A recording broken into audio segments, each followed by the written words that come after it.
Señor les esté bendiciendo ricamente. Vamos a iniciar el estudio de la palabra correspondiente a este día. El tema para hoy es un juicio justo. Vamos a ir al libro de Mateo, el libro del Evangelio de Mateo, capítulo 7, versículos del 1 al 6. Mateo 7, versículos del 1 al 6. Dice así la palabra del Señor: No juzguéis para que no seáis juzgados, porque con el juicio con que juzgáis seréis juzgados, y con la medida con que medís os será medido. ¿Y por qué miras la paja que está en el ojo de tu hermano y no echas de ver la viga que está en tu propio ojo? ¿O cómo dirás a tu hermano: déjame sacar la paja de tu ojo y he aquí la viga en el ojo tuyo? Hipócrita, saca primero la viga de tu propio ojo y entonces verás bien para sacar la paja del ojo de tu hermano. No deis lo santo a los perros, ni echéis vuestras perlas delante de los cerdos, no sea que las pisoteen y se vuelvan y os despedacen. Que el Señor añada aún mayor bendición a su palabra. Oremos. Amado Padre Celestial, te damos gracias en esta hora por la inmensidad, la riqueza y la sabiduría de tu palabra. Te suplicamos, Padre Santo, que este día nos permita discernir y profundizar en el conocimiento de tu palabra tan hermosa. Padre Santo, sé tú con nosotros, acompáñanos en este descubrimiento y abre, Señor, las puertas del entendimiento de cada uno. Abre nuestras mentes y corazones para atesorar la riqueza que tienes dentro de tu palabra. Háblanos con tu voz, abre nuestros oídos y todos nuestros sentidos y ayúdanos a ser un poco más como tú en esta hora. Te suplicamos todo esto en el nombre de Cristo Jesús. Amén. Hermanos, este escrito de Mateo capítulo 7 se da dentro del contexto de lo que se llama el Sermón del Monte. El Sermón del Monte viene en esta época dentro de una situación política, económica y geográfica diferente y especialmente única. La Palestina del primer siglo, amados hermanos, era una región multifacética. Se encontraba prácticamente con etnias mezcladas, se encontraba bajo la bota del Imperio Romano y también existían a la par de ellos muchas cosas como por ejemplo mezclas religiosas, mezclas económicas y patrones diferentes de los que se suelen hallar en otras geografías, en otras naciones. Dentro de esta situación diferente existía mucha confusión. La nación judía había pasado por etapas de gloria y en este momento se encontraba precisamente sometida a estas presiones políticas y con ello había desarrollado diferentes acomodamientos, tanto en lo religioso como en lo político y, por qué no, también en la parte geográfica. Algunos de esos judíos se habían acomodado a otras costumbres de las naciones aledañas. Otros de ellos habían permanecido con sus costumbres muy intensas y llevándolas a cabo al pie de la letra lo más posible, pero otros habían caído en un término medio que podríamos decir que era tibio y no totalmente sincero. Dentro de este contexto viene nuestro Señor Jesús y verifica este sermón del monte, el mejor sermón de todos los tiempos, el mejor sermón que jamás se haya predicado sobre la faz de este planeta. Acá en este sermón el Señor viene y nos invita a cada uno de nosotros a vivir con una norma mucho más elevada y diferente a la cual se encontraba en ese momento. Anteriormente, en los capítulos anteriores al 7, también acá el evangelista nos había hablado de la forma en la cual ejercían la justicia, tanto los escribas como los fariseos y otros grupos de importancia política y por supuesto religiosa. Pues debemos de saber que en esta época la política y la religión iban bastante de la mano.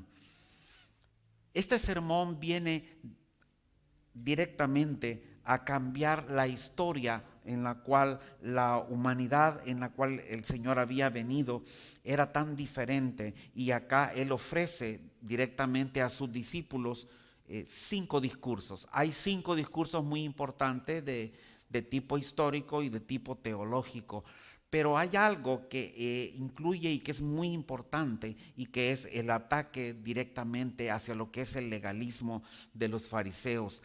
El Señor verifica en estos 3 capítulos, 5, 6 y 7, verifica una exposición absolutamente magistral de lo que es la ley, pero también hace un llamado muy enfático hacia la fe y hacia la salvación verdadera. ¿A dónde se desarrolló? Bueno, se desarrolló probablemente en lo que le llaman tradicionalmente el Monte de las Bienaventuranzas, que es una elevación que se encuentra al norte del mar de Galilea, cerca de Cafarnaúm, que como ustedes saben era una ciudad bastante internacional, digamos, porque era un centro comercial, político y militar extremadamente importante. A la vez, a las orillas del mar de Galilea, que era un mar bastante caprichoso y que de vez en cuando se llenaba de grandes tempestades, vientos, y transcurría la vida en esta manera cuando este sermón fue predicado. Versículo número 1. El versículo número 1 es probablemente uno de los versos más importantes y más conocidos. El versículo 1 dice: no juzguéis para que no seáis juzgados. Amados hermanos, es probable que no exista otro verso en la Biblia más tergiversado, más abusado y también más ocupado por aquellos que no son cristianos que este. Este versículo, la mayor parte de la gente que no conoce a Cristo lo ha tomado y lo ha aislado del resto del texto, y sin ubicarlo en ninguna clase de contexto, lo usan para condenar precisamente a nosotros los creyentes. Las personas que no conocen al Señor ocupan este verso para criticar a los que critican. Lo ocupan también para debatir lo que no tiene discusión, y muchas veces ni se dan cuenta de las consecuencias de lo que están haciendo. Usted se acerca a una persona y le dice: mire, le quiero hablar de Cristo. Mire, ¿usted ya ha examinado la clase de vida que lleva? Y lo primero que le va a decir: ¿acaso su Biblia no dice no juzguéis para que no seáis juzgados? Y ni siquiera saben lo que le están diciendo. Ese es el propósito de esta noche, el averiguar los tremendos contrastes que existen entre lo que tradicionalmente se acepta y lo que realmente la Biblia dice. Acá en este versículo nos advierte que cuando nosotros juzgamos a las demás personas, vamos a ser juzgados de una manera similar. Este versículo, amados hermanos, es el versículo que ocupan aquellas personas para herirnos en devolución cuando nosotros los invitamos a venir a la iglesia, y ellos a lo mejor no desean, porque desean seguir su mismo estilo de vida. Adelante, dentro de lo que es el devenir de este sermón, el Señor Jesús nos manda a conocernos a nosotros mismos. El Señor Jesús nos manda a darnos por entero, a manifestar frutos de vida, de bondad. Pero también el Señor también nos manda a evaluarnos, a examinarnos a nosotros mismos. Amados hermanos, como cristianos estamos llamados a tener amor incondicional por nuestros semejantes, pero no estamos llamados a aprobar la conducta incondicionalmente de ellos. Realmente nosotros podemos amar a las personas inconversas, a las personas de conducta disipada. Claro que sí les podemos amar, pero no necesariamente quiere decir que vamos a aprobar la clase de vida que ellos tienen. Este verso, amados hermanos, este verso no le prohíbe a usted que examine la vida de otros. Pero lo que sí está prohibido es hacerlo en el espíritu que normalmente se hace y que muchas veces tiene que ver con un espíritu que podríamos decir a veces puede llegar a ser hasta destructivo.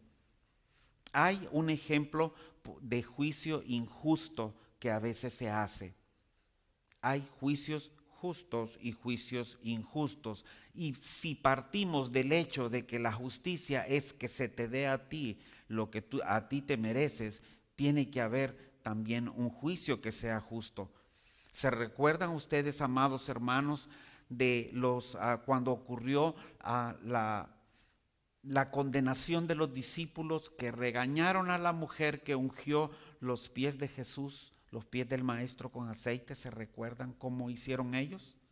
Ellos lo primero que pensaron es que esta mujer estaba malgastando el aceite tan carísimo, y sin embargo el Señor les dijo que ella había hecho una buena obra y que lo que había hecho sería recordado por siempre. Ellos hicieron y ejercieron un juicio duro e injusto. Por esa razón, este mandamiento lo vamos a transgredir. Lo vamos a transgredir cuando solamente hablamos a los demás de sus propias faltas. Pero, ¿qué sucede cuando juzgamos toda la vida en sus peores momentos o lo hacemos a veces por motivos ocultos incluso?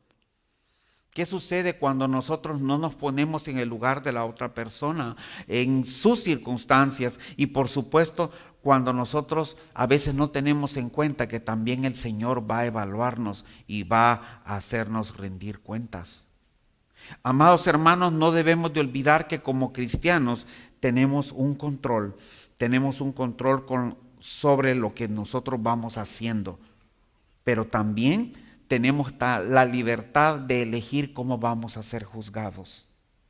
Es necesario en este caso obrar con mayor misericordia, como vamos a ver más adelante, con mayor misericordia hacia los demás, porque de esta manera también habrá misericordia para nosotros. Recuerde, misericordia es que no se te dé a ti lo que realmente mereces. Desde este punto de vista, amados, es necesario crecer espiritualmente. Es necesario aprender el ejercicio de este mandato y a la vez el entender la forma correcta de juzgar a los demás. No quiere decir que vamos a dejar de evaluarlos. Debe de haber un juicio recto, pero este juicio se va a hacer con absoluto discernimiento, evitando la crítica despiadada y a veces algunos juicios parcializados que obran con ventaja. Nuestro discurso, amados, debe de ser moderado y en ninguna manera final. Recordemos, amados, que la última palabra solamente la tiene nuestro Señor. Versículo 2. Porque con el juicio con que juzgáis, seréis juzgados, y con la medida con la cual medís, serás medido. Nosotros como discípulos del Señor también vamos a recibir el mismo tipo de juicio que hemos emitido hacia otras personas y en el mismo grado, en el mismo nivel. Decía hace un momento, la misericordia. Si hemos dado misericordia, también vamos a recibirla. Por lo tanto, amados, debemos de evitar todo aquello que sea falso, innecesario o cruel, especialmente para nuestros hermanos. El cristiano puede y debe hacer un juicio. El cristiano puede y debe hacer un juicio justo sobre otros. Esto no está prohibido. Podemos hacerlo, amados. Sin embargo, como dice Juan en Juan 7, 24, dice así, dice, no juzguéis según las apariencias, sino juzgad con justo juicio. Y este es el propósito de este estudio precisamente. A veces, amados, se da, y especialmente cuando estamos recién convertidos, se nos da esto, de que a veces tenemos dos estándares. Tenemos un estándar para juzgar a los demás y otro estándar para juzgarnos a nosotros mismos. Esto en sí mismo es lo que el Señor ha condenado como hipocresía, porque a veces nosotros terminamos siendo demasiado generosos con nosotros mismos. Condenamos duramente a nuestro hermano, pero nos permitimos algunas cosas a nosotros mismos. Amados hermanos, el Señor nos va a medir con esta clase de medida que ocupemos. Por esa razón, esto debería de ser una motivación para que seamos generosos, generosos en amor, generosos en perdón, en bondad y en misericordia para los demás. Sobre todo que el amor sobreabunde. Si nosotros queremos lo mejor del Señor, amados, también deberíamos de dar lo mejor de nosotros a nuestro prójimo, lo mejor de nosotros al resto del cuerpo de Cristo. De acuerdo a algunas de las enseñanzas que hacían los maestros de la época, cuando estaba el Señor Jesús, ellos decían que Dios tenía dos medidas y que esas eran las dos medidas con las cuales Él iba a juzgar a las personas, con las cuales iba a juzgar a sus hijos también. Una medida se le llamaba la medida de justicia y la otra era la medida de misericordia. Si ustedes conocen, se recuerdan de la balanza, entonces para ocupar esa balanza, que es la que mide la justicia, habían dos pesas, una de justicia y una de misericordia. La pregunta es, ¿con cuál queremos que Dios nos mida? Es una pregunta que debemos de hacernos en nuestros corazones y que debemos de usarla también para medir a los demás. Usemos la medida de misericordia para que el Señor también, como decían los rabinos de esa época, use esa medida con nosotros. Recordemos que el día de la retribución, pues estaremos nosotros en las manos de Dios y todo lo que hagamos ahora en esta fecha, pues también será tenido en cuenta. Verso número 3. Dice así: ¿y por qué miras la paja que está en el ojo de tu hermano y no echas de ver la viga que está en tu propio ojo? Otra figura, observe acá una figura muy importante que el Señor ocupa, hace una comparación y dice, aquí hay dos figuras reales de la vida diaria para demostrar cómo somos más tolerantes con nuestro propio pecado que con los pecados de los demás. Una palabra sobre la tolerancia. Estamos viviendo ahorita tiempos muy peligrosos. Estos tiempos que estamos viviendo son tiempos de excesiva tolerancia. Y también se da la situación que son tan tolerantes que incluso cuando nosotros no toleramos lo que el mundo quisiera, entonces ya hasta nos acusan, dicen cosas muy feas y hasta quieren hacerlo aparecer como que fuera un verdadero crimen social. La intolerancia, amados, ahorita reina rampante en lo que es el mundo. Debemos de tener mucho, pero mucho cuidado en cuanto a esta cuestión. El Señor Jesús usó esta imagen, que es un poco exagerada, digamos, para hacer su mensaje más entendible y para hacerlo memorable, para que lo recordemos. La imagen de la paja, de una pequeña brizna podría ser un vegetal, una hoja, podríamos nosotros decir que es equivalente a un pecado pequeño. Y la viga, ¿verdad? Que es más o menos así como esas que sostienen acá este templo, ¿verdad? Es una enorme pieza de madera que se ocupa en construcción, está haciéndola equivaler a lo que podría ser una grave ofensa. Entonces tenemos ahí la comparación entre el pecado pequeño y una ofensa grave. Ahora bien, el Nuevo Testamento nos enseña a nosotros que todos los pecados son serios, todos son serios, amados. Y todos los pecados merecen la ira de Dios. Esto no significa que todos los pecados son iguales. Ahora bien, la interrogante del Señor no solo es un regaño, sino es un llamado sincero para probar la motivación y la racionalidad que haya en este juicio, que se encuentra detrás de este juicio. Así que es muy importante. Ahora, observe que dice la primera frase: ¿y por qué miras la paja? ¿Por qué miras? Acá el verbo mirar se encuentra en tiempo presente, como pueden ver. Esto quiere decir que la audiencia que tenía el maestro en ese momento no solo estaba juzgando a otros inapropiadamente, sino que parece que los juicios groseros que se estaban efectuando eran cosa habitual, eran cosa de todos los días. Y el ejemplo bíblico que nosotros encontramos lo tenemos, si se recuerdan, en el capítulo 8 de Juan. Si ustedes se recuerdan allí, el caso de la mujer sorprendida en el acto del adulterio. Este caso que se encuentra en Juan, ¿qué fue lo que resultó? Ciertamente ella había pecado, pero el pecado de los que estaban condenándola ahí y que querían prácticamente su lapidación, ¿verdad?, era mucho peor. Esa es la razón por la cual el Señor Jesús les dijo a ellos: bueno, el que de ustedes esté libre de pecado, lance la primera piedra. Y ellos, avergonzados, recuerdan ustedes, ellos se retiraron del recinto y el Señor despidió a la mujer y le dijo: no peques más, porque los pecados de ellos eran muchos más que los de ella. Y ellos estaban librando un juicio injusto contra la mujer.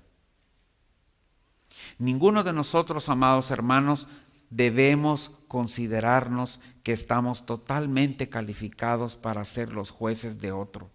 Ninguno de nosotros, amados. Sin embargo, a veces debemos de evitar, repito, a pasar por alto nuestras propias faltas. Debemos de reconocerlas con humildad para no concentrarnos demasiado en las faltas de los demás, especialmente si son nuestros hermanos en Cristo.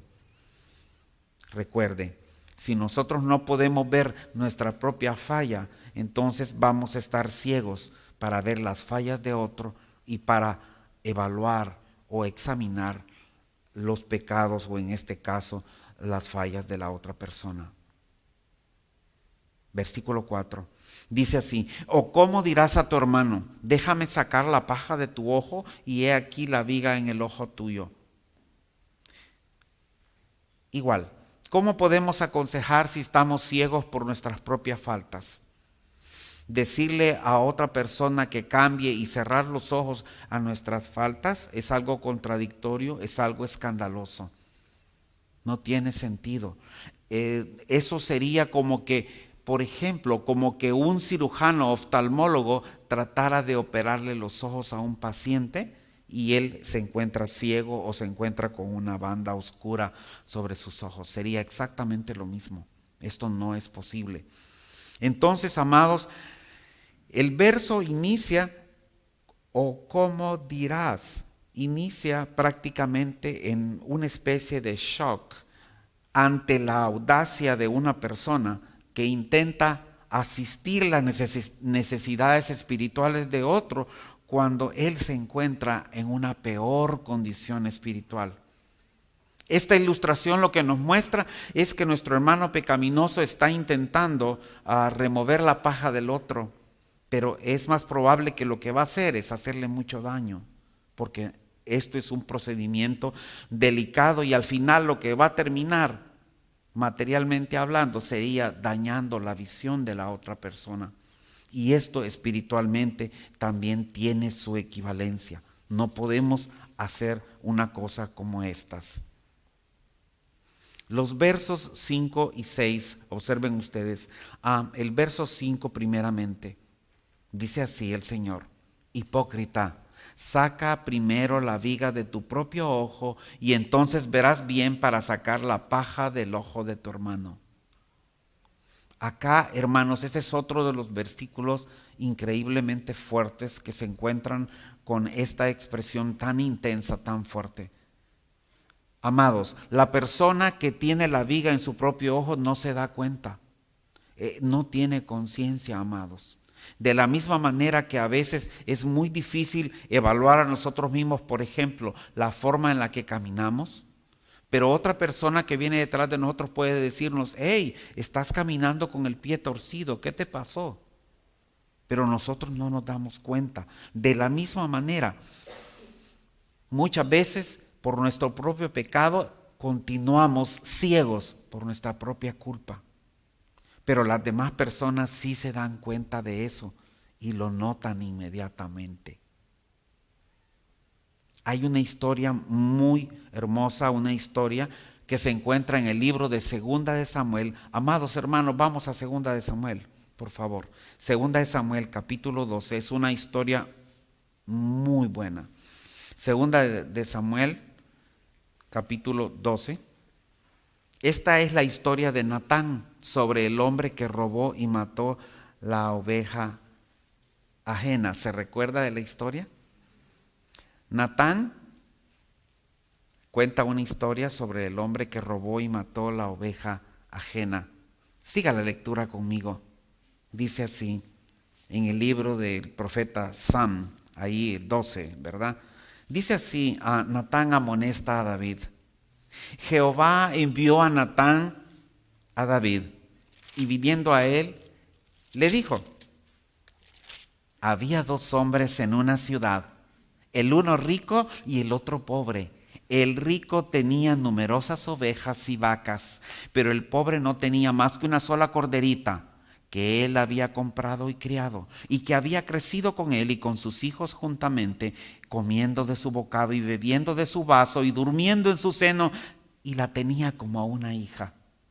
Y vino uno de camino al hombre rico, y éste no quiso tomar de sus ovejas y de sus vacas para guisar para el caminante que había venido a él, sino que tomó la oveja de aquel hombre y la preparó para aquel que había venido a él. Entonces se encendió el furor de David en gran manera contra aquel hombre y le dijo a Natán: vive Jehová, que el que tal hizo es digno de muerte, y debe pagar la cordera con 4 tantos porque hizo tal cosa y no tuvo misericordia. Entonces le dijo Natán a David: tú eres aquel hombre. Así ha dicho Jehová, Dios de Israel. Y posteriormente de eso comienza a decirle todas las cosas que van a pasar por causa de su propio pecado. Esta historia es importante, amados hermanos, porque acá el rey David condenó inmediatamente. ¿Y saben por qué, hermanos? Condenó inmediatamente a la persona que había hecho esto, porque él estaba ciego. Entonces él condenó porque no veía su propio pecado. Y esto es algo que tenemos que evitar. David tenía un pecado que era mucho más grande, pero no lo podía ver. Ahí estamos hablando de una palabra: hipocresía, que es la palabra con la que comienza el verso. Hipocresía es una palabra fuerte. Los lingüistas dicen que la palabra significa responder con máscaras. Por ahí está en la diapositiva. Y esta expresión hipocresía, hipócritas, tiene su origen en el teatro griego, a donde los actores, ellos utilizaban diferentes máscaras. ¿Se recuerdan? Las máscaras de tristeza, las máscaras de alegría, y habían de todos tipos, para representar los diferentes personajes de la obra. Por esa razón, cuando iban al teatro, los griegos decían: oh, qué bueno, ya van a salir los hipócritas, decían. Ellos eran los actores y salían con diferentes máscaras y comenzaban a representar la obra. Esa es la razón por la cual se utiliza este término. El lingüista Chomsky dice lo siguiente: la hipocresía, dice él, es la negativa a aplicar en nosotros mismos los mismos valores que aplicamos en otros. Esta es la definición que da un lingüista. Y también él agrega que es uno de los males centrales en nuestra sociedad, que promueve injusticias como la guerra y las desigualdades sociales en un marco, dice él, de autoengaño. Nos engañamos a nosotros mismos, es lo que dice este hombre. La hipocresía tiene 2 partes, amados, tiene 2 partes. Una se llama simulación y la otra se llama disimulo.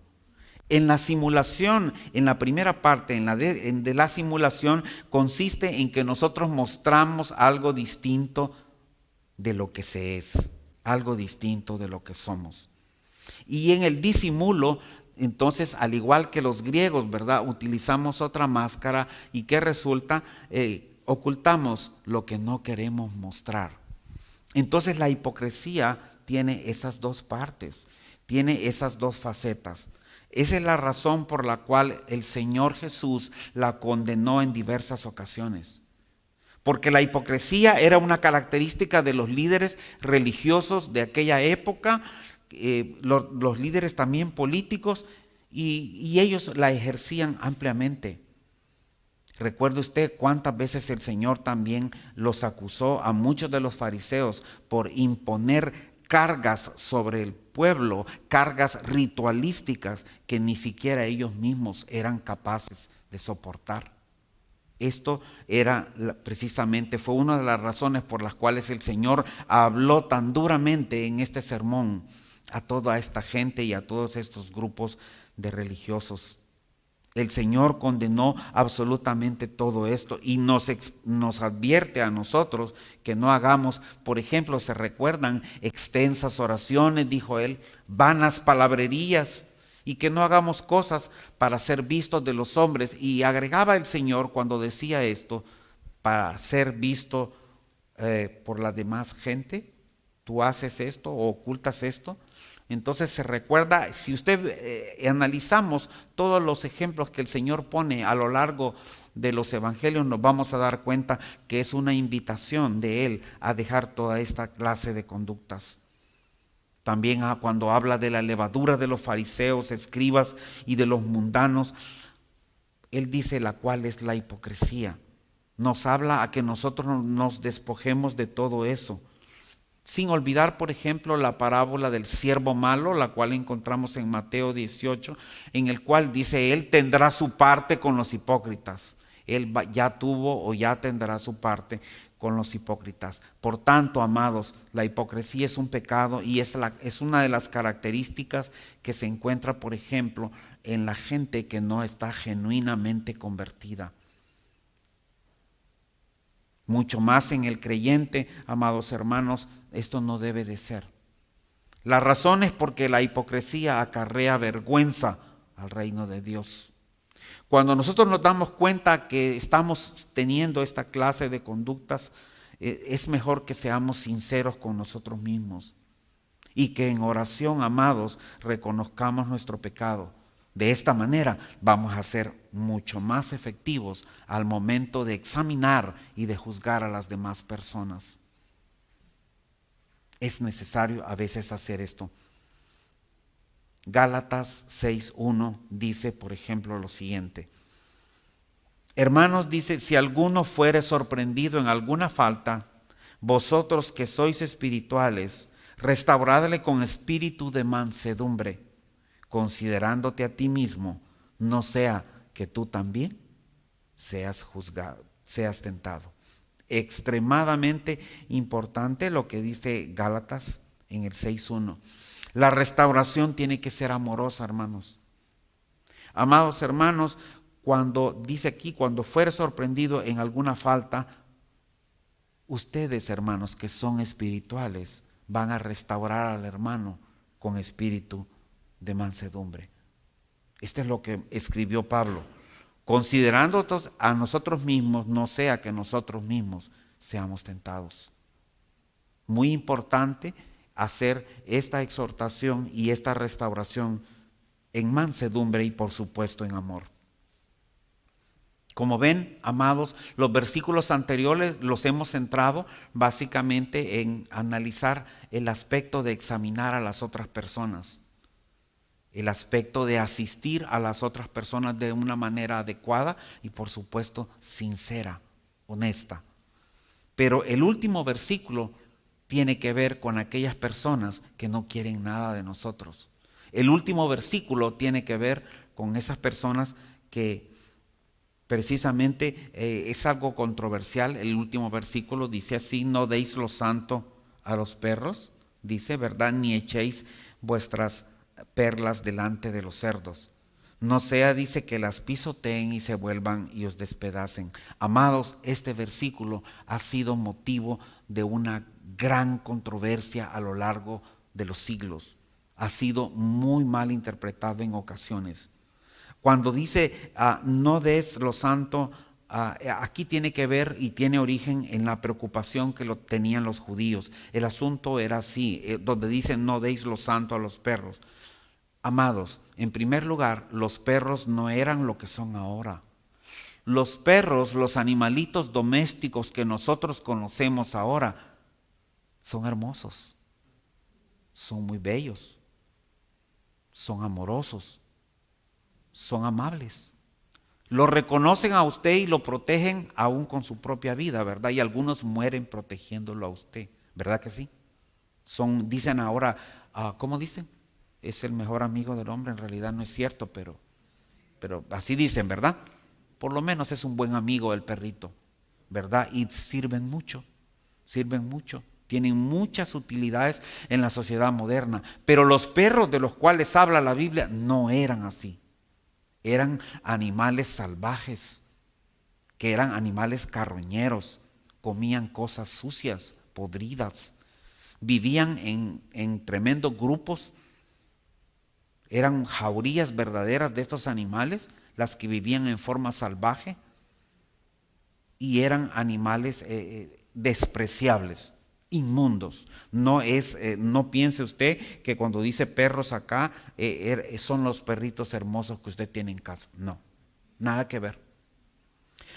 Precisamente por eso dice no deis lo santo a los perros. Aquí se refiere a la carne sacrificial, la carne que se sacrificaba en el altar. Esta carne, amados, no debería, se guardaba, y la que quedaba más o menos buena se les daba a los ministros, ¿verdad? Los pastores, sus familias, para que se llevaban carnita asada, ¿no? Pero venía de la parte sacrificial, era la carne buena. Pero muchas veces alguna de esta carne caía al piso, estaba quemando aquí, caía al piso y era tomada por estos animales despreciables. De allí viene esta figura que escribe acá el evangelista. Hay que proteger esta clase de carne. De esta manera se evitaría que fuera comida por animales salvajes y por supuesto animales inmundos y despreciables. Estos animales, como dijimos, eran extremadamente sucios. En la palabra griega para estos animales era kuon. Esa es la palabra con la cual el perro vagabundo se conocía, como está escrito ahí. Y la palabra para los que eran domésticos, a los cuales se refiere en otra parte de la escritura, que dice que comían las migajas que caían de la mesa. Dice los perrillos que comen esas migajas que caen de la mesa. Esos eran otros, ahí está la palabra, ¿verdad? Es la palabra kunarion, dice, que comían estas migajas. Son dos cosas totalmente diferentes.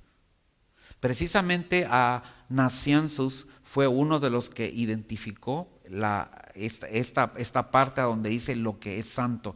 Y este señor Gregory de Nacianzus dijo lo siguiente, que lo que es santo se identifica con las Sagradas Escrituras. Y ahí vamos interpretando ya el verso. Se identifica con las Sagradas Escrituras. Y los perros, dice, los perros eran estas personas de oídos y de corazones malvados que no querían tener nada ni saber nada con el Señor. En cuanto a los cerdos, desde el Antiguo Testamento se sabía que eran animales inmundos, despreciables. Y algunas veces los judíos ocupaban estas dos palabras de estos dos animales, la palabra perros y la palabra cerdos, la ocupaban para llamar así a los gentiles, a los bárbaros, a los que no eran judíos, y ocupaban precisamente estos dos términos.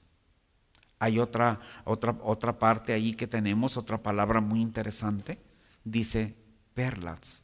Perlas, hermanos, se refiere a algo precioso. Cuando usted habla de una perla, es algo realmente precioso. Una perla tarda muchos años en formarse ahí a donde se forma dentro de su conchita ahí, en el fondo del mar o donde sea, ¿verdad? Tarda mucho tiempo en formarse. ¿Y qué es lo que dice? Que representan la sabiduría en el caso del Antiguo Testamento, y en Mateo 13 representa aquella famosa perla de gran precio, representa el reino de Dios. Entonces, de esta manera podemos asumir que representan el mensaje del reino de Dios. La literatura judía usa las perlas como símbolo, en este caso, de una enseñanza excelente. Un maestro mío, cuando nos enseñaba una verdad, decía esta frase: te voy a regalar una perla de sabiduría. Eso quería decir que era algo que tú no debías de olvidar. Y lo repetíamos y lo repetíamos, porque era algo que no tenía discusión, era algo realmente sabio. De esta misma manera podemos nosotros decir que si estos animales grotescos se comían esta carne como cualquier cosa, también los cerdos iban a terminar revolcándose en el lodo, agarrando esas perlas. ¿Y qué iba a pasar? Cuando se las llevaran a la boca y las comieran y trataran de masticarlas, y eso no se podía, ellos las iban a devolver, las iban a revolcar y se iban a poner furiosos, y quién sabe qué otra clase de conducta tendrían estos animales inmundos. A eso se refiere este verso. Y dice acá que los perros que eran salvajes, ellos no distinguían. Ellos arrasaban con todo lo que se les ponía delante: carne buena, carne sacrificial, de cualquier cosa, y por supuesto carne putrefacta. Por esa razón, los antiguos maestros de Israel aconsejaban que cuando estos animales llegaran ahí por tu casa, que les dieras un poquito de comida y que luego agarraras una vara y que les comenzaras a pegar para que se alejaran de tu casa, porque eran muy peligrosos. Por esa razón también está escrito con esta figura, este verso está escrito de esta manera, en razón de esta situación que era muy común en aquella época. También lo hacían ellos para evitar el ataque de un animal salvaje. A pesar de que usted lo alimentaba, ellos terminaban atacándolo a usted. Amados hermanos, esta es la misma actitud que muchas veces los pecadores y malvados tienen cuando se les presenta el Evangelio. Ellos exhiben, usted va a la casa de ellos y les presenta el Evangelio, las excelencias del Evangelio, y lo que a veces encontramos es a veces rechazo, y encontramos no solo eso, sino también repudio. El repudio hacia el Evangelio, hacia las buenas nuevas del reino. Estas personas, amados, con las cuales ocupan estos calificativos, están espiritualmente muertas. Están espiritualmente sordas y con su corazón endurecido hacia las buenas nuevas. Por tanto, después de ser rechazados, los discípulos, ellos deberían mejor reenfocarse sus esfuerzos en otras personas que a veces están más receptivas y que tienen hambre del conocimiento del Señor. Como ven, amados hermanos, esto es extremadamente importante. No debemos de olvidar a lo largo de nuestro ejercicio evangelístico que existen personas que quieren oír el Evangelio verdaderamente y otras que no lo quieren oír. Estas son las personas que lo rechazan. La razón por la cual lo rechazan es porque el Evangelio señala, y por supuesto el Evangelio no tolera ni su actitud ni su pecado. Hay que tener mucho cuidado cuando hablamos de nuestra fe a estas personas.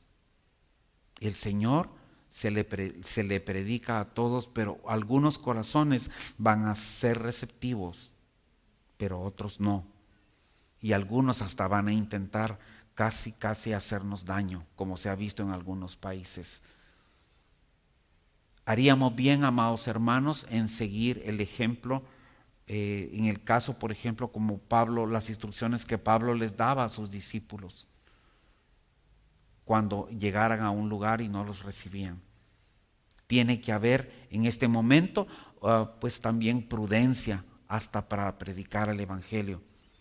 Sin embargo, amados hermanos, también tiene que haber valentía y decisión para proclamarlo, porque las buenas nuevas de salvación tienen que predicarse siempre mientras estemos con vida.